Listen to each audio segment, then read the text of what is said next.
कैरीचं लोणचं म्हटलं की सर्वांच्याच तोंडाला पाणी सुटते. पण हे कैरीचं लोणचं आज मी खास पद्धतीने एक वेगळी ट्रिक वापरून आणि घरगुती मसाला वापरून बनवून दाखवणार आहे.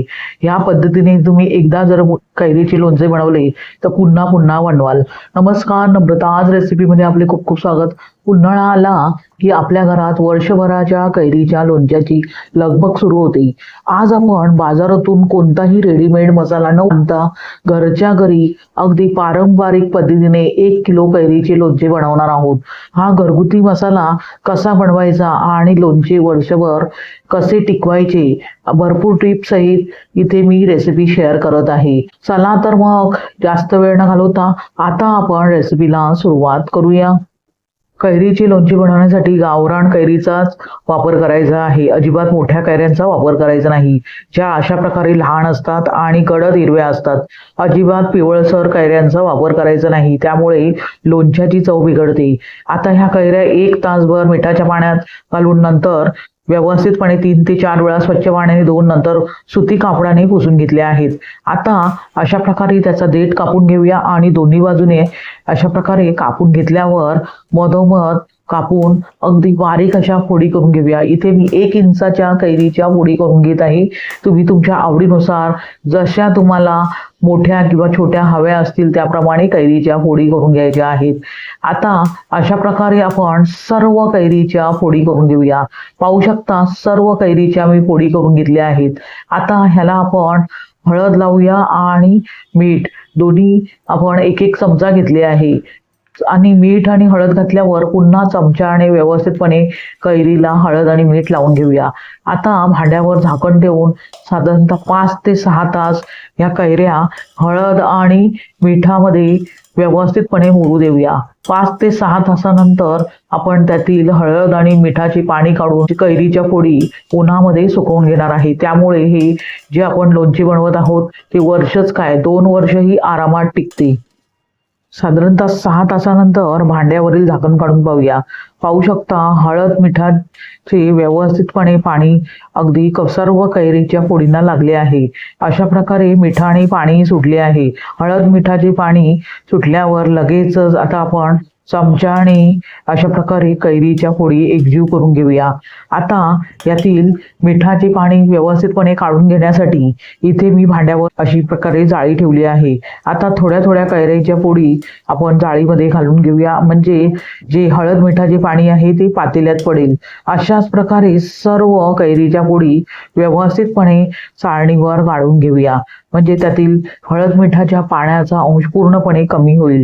आणि नंतर आपण हे ज्या कैरीच्या फोडी आहेत ते थोड्याशा उन्हात व्यवस्थितपणे वाळून घेणार आहोत. अशा प्रकारे सर्व कैरीच्या फोडी मी व्यवस्थितपणे त्यातील पाणी निथळून घेतले आहे. आता ह्या कैरीच्या फोडी आपण उन्हात थोड्याशा साधारणतः कडक उन्हात वाळवून घेऊया, म्हणजे हे जे आपण लोणचे बनवत आहोत ते टिकण्यासही मदत होते.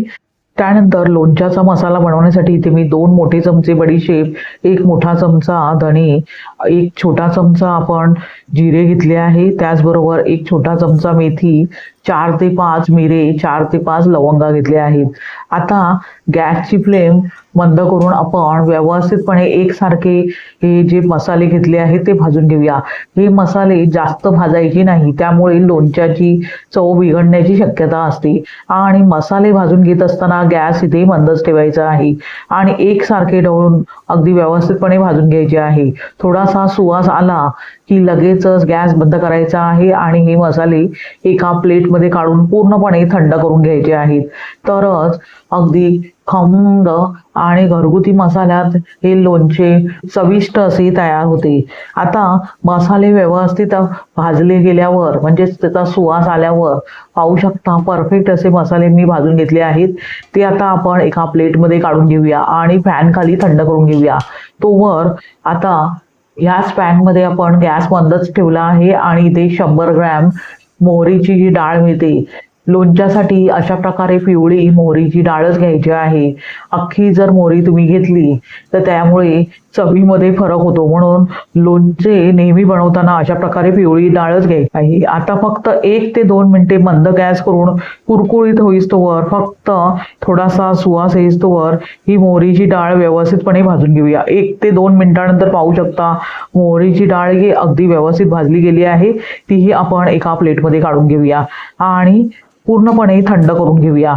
त्यानंतर इथे मी 1/2 किलो प्रमाणात रोजच्या वापरातील खाद्यतेल व्यवस्थितपणे गरम करून घेत आहे. आता त्याच पॅनमध्ये आपण अशा प्रकारे तेल व्यवस्थितपणे गरम करून घेतल्यावर थोडेसे कोमट करून घेणार आहोत. मिक्सरच्या भांड्यात जे गरम मसाले आपण भाजून घेतले होते ते थंड झाल्यावर व्यवस्थितपणे त्याची पूड तयार करून घेऊया. पाहू शकता परफेक्ट अशी आपण मसाल्यांची पूड तयार करून घेतली आहे. त्याचा सुवासही घरभर दळबळतो आहे. आता जी मोहरीची डाळ आपण भाजून घेतली आहे त्यामध्येच ही मसाल्यांची पूड घालून घेऊया. त्यानंतर चमच्याने व्यवस्थितपणे दोन्ही जिन्नस अशा प्रकारे एकजीव करून घेऊया. म्हणजेच मोहरीची डाळ आणि जे गरम मसाले आपण भाजून घेतले आहेत हे अगदी व्यवस्थितपणे मोहरीच्या डाळीबरोबर एकजीव करून घ्यायचे आहेत. त्यानंतर आपण एक एक करून जिन्नस त्यामध्ये ॲड करणार आहोत. त्यानंतर चमचाभर हिंग पूड, 1 चमचा आपण हळद पूड घेतली आहे आणि 2 मोठे चमचे मीठ घेतले आहे.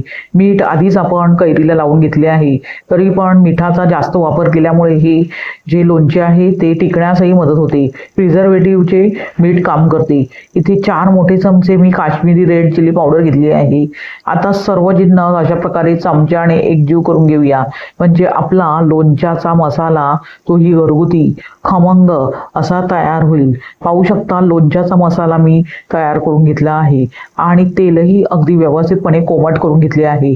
त्यामध्ये सर्वच्या सर्व मसाला घालून घेऊया आणि तेलामध्ये अशा प्रकारे चमच्याने व्यवस्थितपणे मसाला एकजीव करून घेऊया. म्हणजे जे पावडर मसाले आपण त्यामध्ये घातले आहेत तेही अगदी व्यवस्थितपणे भाजले जातील. तेल थोडेसे कोमट आहे त्यामुळे जी कच्चेपणा असतो मिरचीच्या पूडचा किंवा बाकीचे जे जिन्नस आपण त्यामध्ये घातले आहेत तोही निघून जातो. म्हणून तेल थोडेसे कोमट करून घेतल्यावरच मसाले त्यामध्ये घालायचे आहे.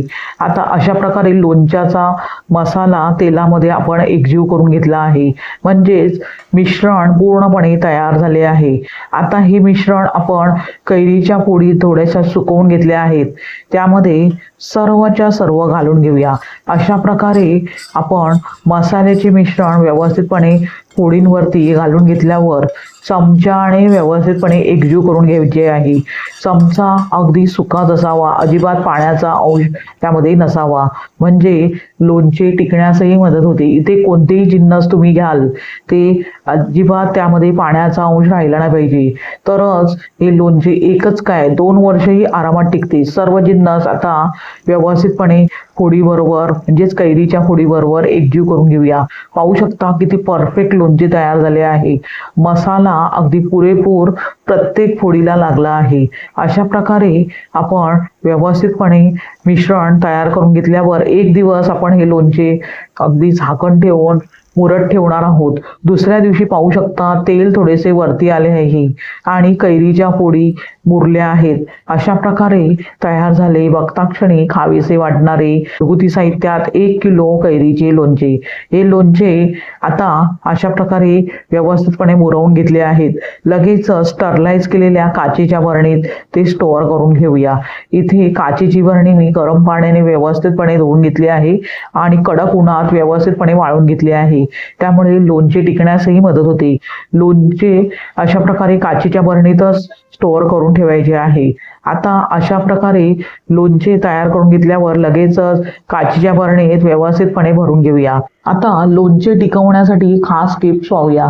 लोणचे काढताना नेहमी स्वच्छ आणि सुक्या चमच्याचाच वापर करायचा आहे. बरणीच्या तोंडाला एक सुती कपडा बांधून 3 ते 4 दिवस लोणचे उन्हात किंवा घरातच थोडे हलवून घ्यावे. तेलाचा थर लोणच्याच्या वर राहिला पाहिजे, म्हणजे लोणचे वर्षभर काळे पडतही नाही आणि बुरशीही लागत नाही. या टिप्स फॉलो करा. लोणचे वर्षच काय 2 वर्षही आरामात टिकेल. अशा प्रकारे तुम्ही कैरीचे लोणचे बनवून पहा आणि त्याचा आस्वाद घ्या. तुम्हाला ही रेसिपी कशी वाटली ते कमेंट करून सांगा आणि रेसिपी जर आवडलीच तर नम्रताज रेसिपीला सबस्क्राईब करा, अगदी निशुल्क आहे. लाईक करा आणि सोबतचे बेल आयकॉनवर क्लिक करा, म्हणजे मी जे नवनवीन व्हिडिओ बनवेन त्याचे नोटिफिकेशन तुमच्यापर्यंत पोहोचेल. लाईक करा, सबस्क्राईब करा, हाईप करा. पुन्हा भेटूया अशाच साध्या सोप्या सुटसुटीत तितक्याच चविष्ट अशा रेसिपीसह. धन्यवाद. श्री स्वामी समर्थ.